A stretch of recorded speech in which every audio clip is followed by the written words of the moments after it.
السلام علیکم ناظرین، امید ہے کہ آپ خیریت سے ہوں گے۔ پی ایچ ڈی کا جو سفر ہے، اس حوالے سے میں نے ایک ویڈیو پہلے بنا دی تھی اور یہ دوسری ویڈیو ہے۔ اس میں یہ بتانا چاہوں گا کہ اس کا میں نے ویژن کب سے بنا لیا تھا اور میرا کب سے یہ ہدف بن گیا تھا۔ تو تقریباً جب میں دورہ حدیث کر رہا تھا 2017 میں، تو اسی وقت سے ہی میں نے اپنے پلان میں یہ لکھا تھا کہ میں پی ایچ ڈی کروں گا۔ لیکن ساتھ ہی میں سوچتا تھا کہ میں پی ایچ ڈی کیسے کروں گا؟ اس کے لیے تو ایک تو سورسز، ذرائع اور اخراجات وہ بھی دیکھے جائیں۔ دوسری طرف سے میں گھر کا یعنی تمام اولاد میں والد صاحب کا بڑا بیٹا ہوں، تو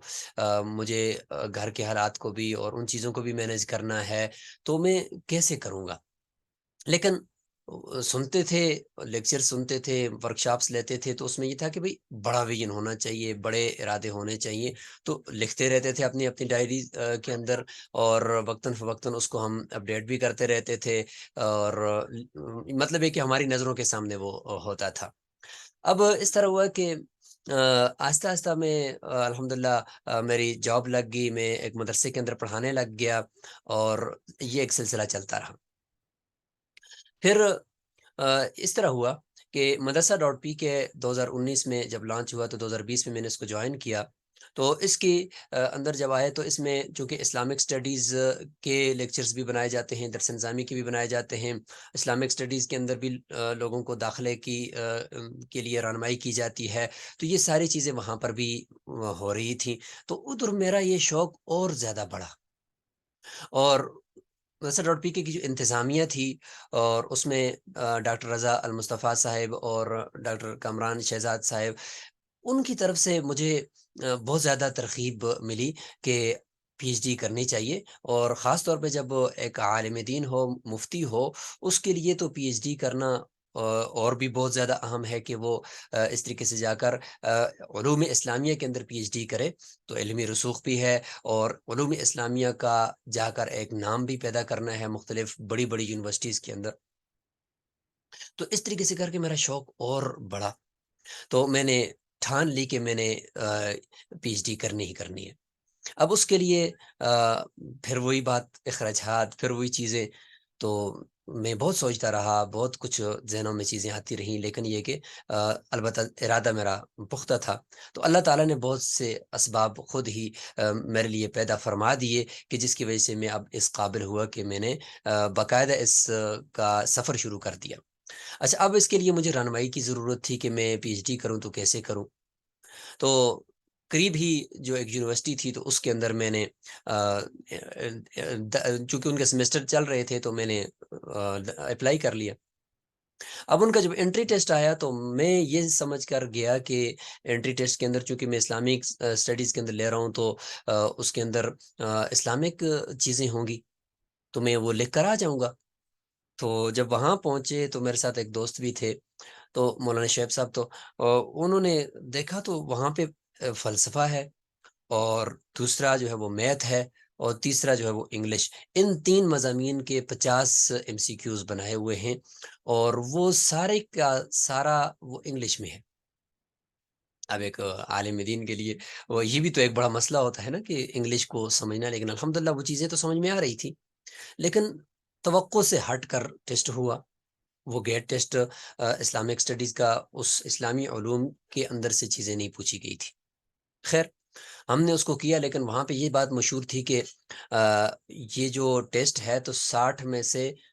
یا 50 میں سے کسی نے اگر 30 نمبر بھی لے لیے، تو وہ پاس ہے۔ تو میں جب ٹیسٹ دے کر آیا، تو بہت زیادہ ہم تھوڑا مایوس بھی تھے کہ پتہ نہیں پاس ہوگا نہیں ہوگا، انگلش میں ساری چیزیں تھیں۔ خیر، پھر سر ہوا کہ 2-3 دن بعد جب ریزلٹ آیا، تو میں نے اپنا ریزلٹ چیک کیا، تو میرے 32 نمبر ہیں۔ اوئے ہوئے، میں نے اپنے آپ کو یعنی ایسا پایا کہ میں بہت ہی زیادہ ماہر ہوں انگلش میں، اور پتہ نہیں کیا سے کیا میں نے نا وہ اپنے لیے کیا، اور میں نے پوسٹ لگا دی فیس بک پر، ادھر سے دوسرے لوگوں کی طرف سے مبارکبادیں آ رہی ہیں کہ آپ کا ایم فل کے اندر داخلہ ہو گیا، اور بڑا خوش ہیں جی۔ دوسرے دن میں نے اپنے دوست کو بھیجا کہ یار آپ دیکھو۔ اچھا، دوست کے جو ہیں وہ نمبر تھوڑے کم آ گئے تھے، تو وہ بڑے پریشان تھے۔ تو دوسرے دن ہم نے دوست کو بھیجا کہ جا کر معلوم کر لو کہ اب آگے کا کیا مرحلہ ہے، آگے کیا کرنا ہے، میرا تو داخلہ ہو گیا۔ جب وہاں جا کر پہنچے تو یونیورسٹی کی جو انتظامیہ تھی انہوں نے کہا کہ آپ جا سکتے ہیں، کیونکہ یہ جو ایک ایم سی کیوز تھا یہ 2 نمبر کا تھا اور 100 میں سے 60 نمبر لینے تھے، اور میں نے چونکہ 32 نمبر لیے ہوئے تھے تو لہٰذا میرا بھی نہیں ہوا۔ تو اسی وقت ہم پھر ٹھنڈے ہو گئے اور پریشان ہو گئے کہ ہمارا جو ارادہ تھا اور جو چیزیں تھی کہ قریب میں یونیورسٹی میں کر لیں گے تو وہ تو نہیں ہوا۔ خیر اس یونیورسٹی کے اور بھی سیمسٹر چلتے رہے، لیکن کبھی ہماری غفلت، کبھی ہمیں پتہ نہیں چلتا تھا، تو اس طریقے سے کر کے وہ وہاں پہ میں دوبارہ پھر اپلائی نہ کر سکا۔ ہمیں پتہ چلا کہ ملیشیا کے اندر ایک یونیورسٹی ہے، انٹرنیشنل اسلامک یونیورسٹی ہے، وہاں پر ہماری مدرسہ ڈاٹ پی کے کی ہی اسلامک اسٹڈیز کی ٹیم کے مولانا افتخار گیلانی صاحب ہیں، وہ پی ایچ ڈی کر رہے ہیں اور وہاں پہ موجود ہیں، اور اس کے اندر پتہ چلا ہے کہ وہ آن لائن بھی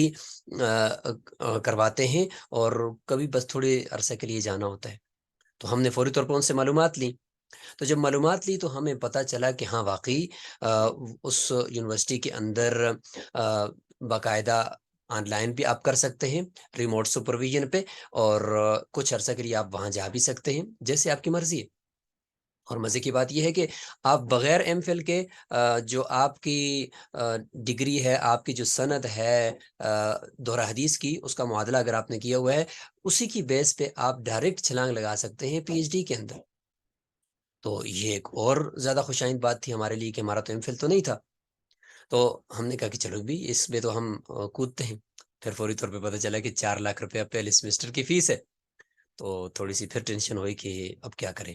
لیکن ذہن میں جب چیزیں تھی کہ ارادہ تھا تو اللہ تعالیٰ نے ذرائع اور اسباب بھی پیدا کیے تو ارادہ کر لیا۔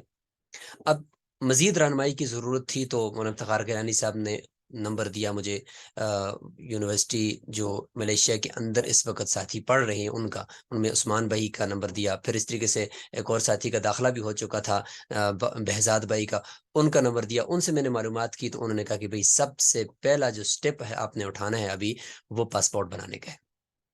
تو میں پاسپورٹ بنانے کے لیے یہاں سے اپلائی کرنے کے لیے یہاں سے چلا گیا، اپنے قریبی ضلع کی جو ضلع منصر ہے مثلا اس کے مین شہر کے اندر چلا گیا۔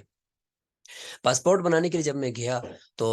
مجھے تو پہلے کسی نے نہیں بتایا تھا کہ پاسپورٹ جب پہلی دفعہ بنتا ہے تو اس میں والد اور والدہ کی شناختی کارڈ کی فوٹو کاپی لگتی ہے، میں تو وہ لے کر نہیں گیا تھا۔ اب وہاں پہ جا کر مجھے پریشانی ہوئی، اب میں 4 گھنٹے کا سفر کر کے واپس کیسے میں گھر جاؤں اور وہاں سے لے کر آؤں، رمضان المبارک کے دن ہیں، تراویح بھی میں نے رات کو پڑھانی ہے جا کر۔ اب میں نے یہ کیا کہ وہاں سے والد صاحب کے ساتھ رابطے کی کوشش کی، اور ان سے رابطہ کر کے میں نے ان سے تصاویر جو ہے نا وہ شناختی کارڈ کی فوٹو لے کر منگوا لی، اور اس کو پھر میں نے قریب سے پرنٹ کروایا اور اس کو میں نے جمع کروا دی، اور پاسپورٹ کے سارے مراحل کو میں نے مکمل کیا۔ تو الحمدللہ آج کے دن میں وہ پاسپورٹ مجھے مل چکا ہے، اور اب میں اس یونیورسٹی کے اندر آن لائن اپلائی کروں گا، اور اگلا جو میرا کلپ ہوگا ویڈیو کا، اس کے اندر میں آپ کو ملیشیا یونیورسٹی کے اندر آن لائن جو اپلائی کرنے کا طریقہ کار ہے اس سے آگاہ کروں گا کہ آگے کے اور کیا مراحل ہوتے ہیں۔ سنا ہے کہ اس میں یہ بھی ہے کہ $100 ابھی فیس ساتھ ہی دینی ہوتی ہے، اور مزید پورا جو ان کا وہاں پہ آپ نے اپنا اکاؤنٹ بنا کر رجسٹر کرنا ہے ویب سائٹ پر، پھر اسی سے آپ نے آن لائن اپلائی کرنا ہے اور فارم بھر کر سبمٹ کر دینا ہے فیس کے ساتھ۔ اس کے بعد آگے کے کیا مراحل ہوں گے وہ انشاءاللہ ساتھ ساتھ میں آپ سب کو بتاتا رہوں گا۔ السلام علیکم ورحمۃ اللہ وبرکاتہ۔